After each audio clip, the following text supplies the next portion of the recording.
আপুনি ইয়াতে এডিসি ইয়াতে বর্তমান কর্মরত এডিসি এইটো অর্ডার এইটো নির্দেশনা কত কত আপনাদের দিছে আপনি নিজেই নাজানে আর আপনি ইয়াতে আহিছে জেলা প্রশাসন এনেকে চলাইছে একটা অর্ডার দিছে এইটো আপনি নিজেই নাজান আপনার হাতত নাই আপনি আহিছে আমাক বাধা দিব গতিকে আপোনালোকৰ এনেতো কোনো অৰ্ডাৰ নাই আমাক বাধা দিব নোৱাৰে আমি ভিতৰত যাম যাব দিয়ক আপোনালোকক আমি কৈছো যাব দিয়ক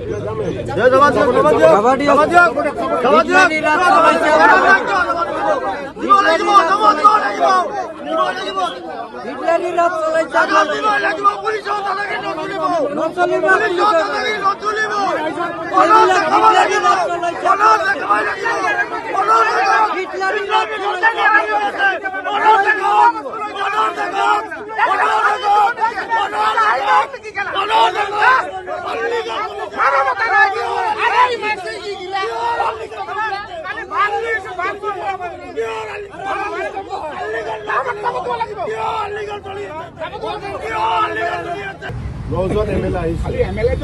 আমি ইয়াতে কিবা হৈ আছে আমি চাব নোৱাৰো নেকি আপোনালোকেতো অন্যায় একো কৰা নাই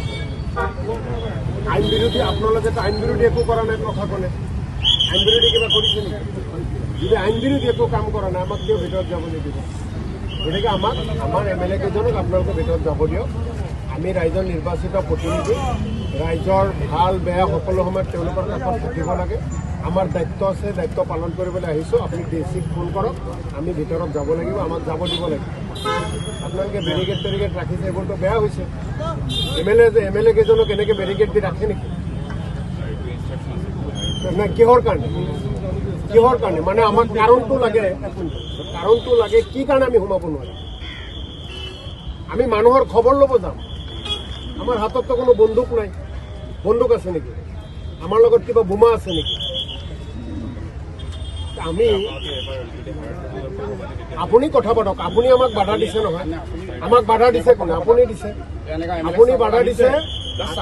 আমি শান্তি কামনা কৰি আহিছোঁ আমি আপোনালোকক সহযোগ কৰিব আহিছোঁ কিন্তু আমি ভিতৰত যাব বিচাৰিছোঁ আপোনালোকে উচ্ছেদটো কেনেধৰণে কৰি আছে মানুহৰ লগত কথা পাতিব আমি বেলেগ কোনো উদ্দেশ্য নাই গতিকে আমাক যাবলৈ দিয়ক একো বাধা নিদিব আপুনি কথা পাতক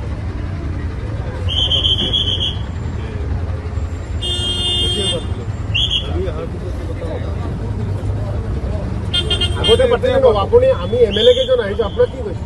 আমি এমএলএ কেইজন আহিছোঁ আমাক ভিতৰত যাব দিব লাগিব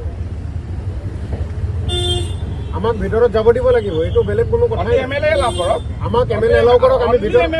আমাক ভিতৰত যাব দিব লাগিব আৰু আমি ভিতৰত যাম আমাৰ লগত কোনো কাকো এলাও আপোনালোকে আমাৰ অনলি এমএলএ 8-10 জন আছো এমএলএ খিনি খালি এলাও আমি কিয় যাব নোৱাৰো কি আইনেদি আমাক বাধা দি ৰাখিলা আপোনালোকে উত্তৰ দিব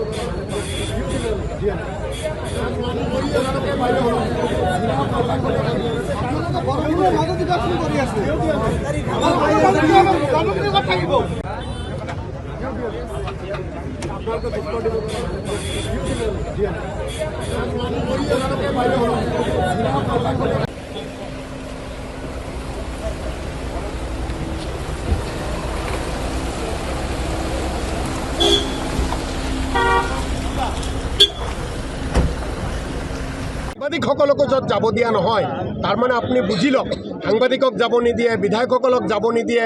প্ৰতিনিধিক যে মানুহখিনিৰ লগত জোৰ জুলুমকাৰ কৰি আছে কান্দি আছে কোলাত থকা অসম বিধায়ক দলৰ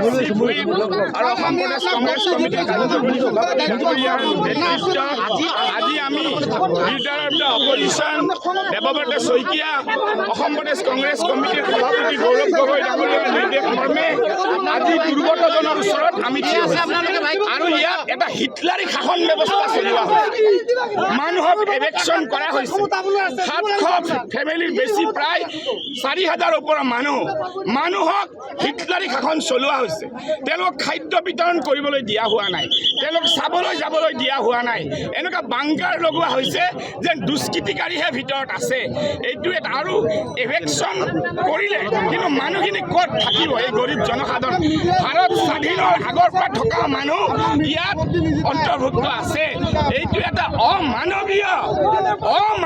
পৰিচয় হিটলাৰী শাসনৰ নমুনা ইয়াৰ বিৰুদ্ধে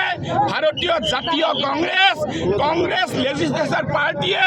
অনাগত সময়ত সদায় মাত মাতি যাব আৰু এইটো যিটো আপোনালোকৰ সন্মুখত দেখা গৈছে ইলেকশ্যন হৈছে এই মানুহবিলাক বছৰ ধৰি আছে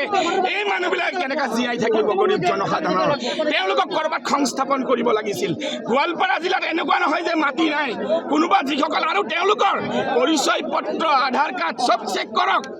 চেক কৰি প্ৰকৃত ভাৰতীয় প্ৰকৃত অসমৰ নাগৰিকক তেওঁলোকে ন্যায় প্ৰদান কৰিব লাগিছিল ইয়াত এটা সাংঘাতিক হিটলাৰী শাসনৰ এটা নমুনা দেখা গৈছে আৰু ইয়াৰ বিৰুদ্ধে আমি মাত মাতি যাম মুখ্যমন্ত্ৰী ডাঙৰীয়াই ন্যায় মানুহক দিবই লাগিব আজি যি অন্যায় চকুৰ আগতে মানুহখিনিক যিদৰে জলাঞ্জলি তেওঁলোকক অত্যাচাৰৰ সন্মুখীন কৰিছে ইয়াত আমাৰ লোকেল MLA আছে লোকেল MLAৰ কথাও তেওঁলোকে শুনা নাই ইয়াৰ বিৰুদ্ধে আমি শান্ত নাথাকোঁ আৰু এইটো এটা হিটলাৰৰ যি শাসন আছিল সেম সেই শাসনৰ নমুনা ইয়াত দেখুওৱা হৈছে গৰীব জনসাধাৰণক অত্যাচাৰ কৰিলে